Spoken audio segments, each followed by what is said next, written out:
Nasabat ang bilyong pisong halaga ng iligal na droga na tinangkang ilusot sa Manila International Container Port, itinago sa tapang baka at binalot pa ng carbon paper at aluminum foil para hindi makita sa x-ray machines at makalusot sa pang-amoy ng canine dogs.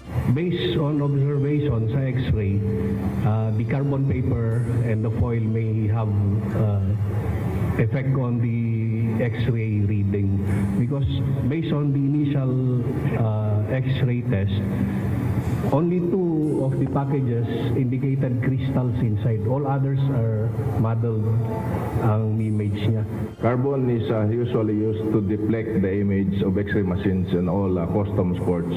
Galing umanong Mexico ang mahigit 323 kilos na shabu na nadiskubre ng pinagsanib na puwersa ng law enforcement agencies. Tinatayang nagkakahalaga ito ng 2.19 billion pesos. This operation is a joint collaboration between Bureau of Customs, Philippine Drug Enforcement Agency, Philippine Coast Guard, the PAOK, and the PNP.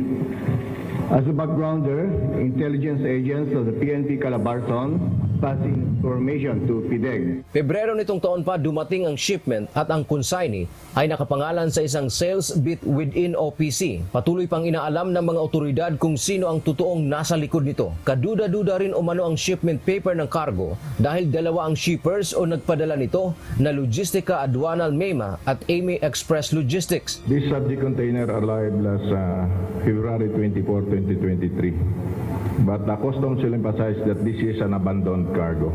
Nakatanda sana umanong ibababa ang mga iligal na droga na ito dito sa Metro Manila. Inaalam pa rin ng mga otoridad kung konektado ba ito sa nasabat na mahigit kalahating tonelada naman ng shabu sa Mexico, Pampanga. Nasa kustudiya ngayon ng PIDEA ang mga ito. Dante Amento, UNTV, News and Rescue.